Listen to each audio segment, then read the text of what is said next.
I told Battalion XO about the humiliation in the comments, and he said, you know, you should do what a Marine officer should do, and that's to ignore it and move on. I used to lie awake in bed, you know, wondering what I could do to help her get out.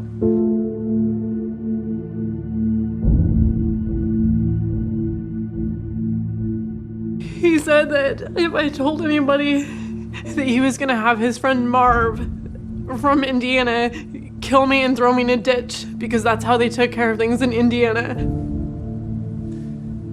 She went to war and gave 9 years of her life. And for them to take it and come back and say, yes, they called you a whore. Yes, they called you a slut. Yes, they called you a walking mattress. It's documented over and over and over again. But you deserved it, and when you complained about it, you were welcoming it. The actions of my seniors, both in the assault and in the ensuing investigations, have really destroyed me.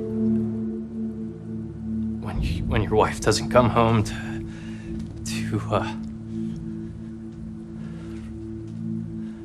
rummage through the house, searching for the suicide note.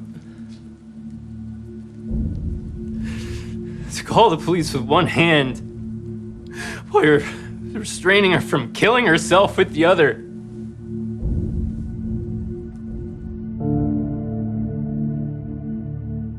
I think the thing that makes me the most angry is not even the rape in itself.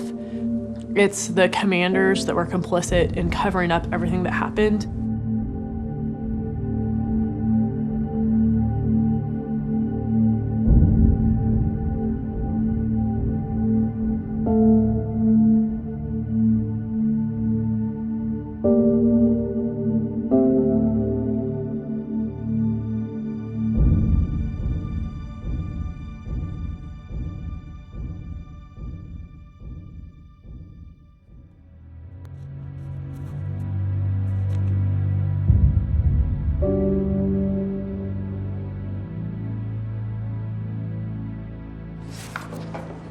It made me sick to see everybody's stories, how they kind of closely tie together. Everybody's story somehow it's consistent, like what the military does to people like us. All the things that they put in place are all pretty much intended to help women deal with being raped better. That's what they're about.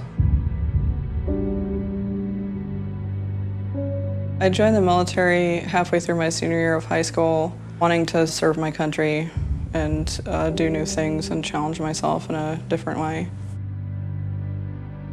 I was in the Army about 7 or 8 years before anything ever happened to me. I was raped by another CID agent who was senior to me. I was contacted by an agent with Fort Riley CID who said they were investigating the suspect as a serial rapist who had raped several military law enforcement women, and I thought there was no way that, you know, he wouldn't be convicted. If I have a difficult time with anything, it's about the fact that I had an almost 10-year career, which I was very invested in, and I gave that up to report a sex offender who was not even put to justice or put on the registry, and he's probably doing the same thing right now. I had one female lieutenant pull me aside and tell me that, you know, she had heard about my case and she thought she could talk to me as one female Marine to another, and she told me, well, what he did was capitalize on an opportunity that you presented him. That's not the same thing as rape, and you need to know that.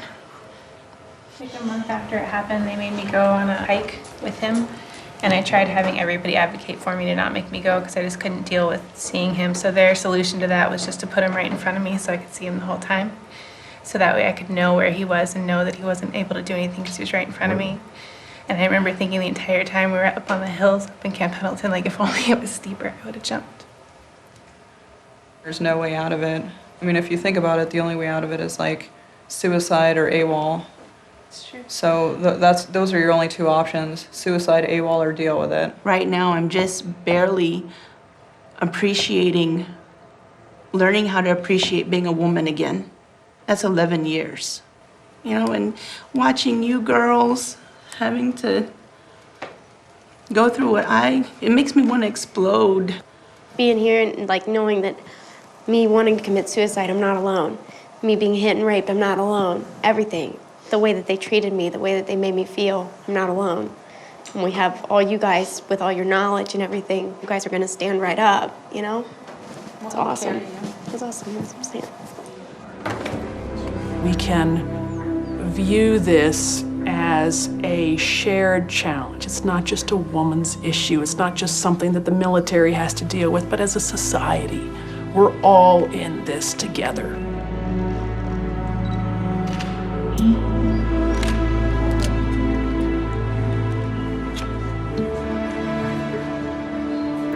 It's our national duty.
This is more rampant than anybody is even aware of, and this is why I am speaking up and out on this topic. It happens, and it is never the fault of the target of abuse, which is why I get so angry when somebody tells their story and they're either not believed or they're poo-pooed or they're told it's their fault.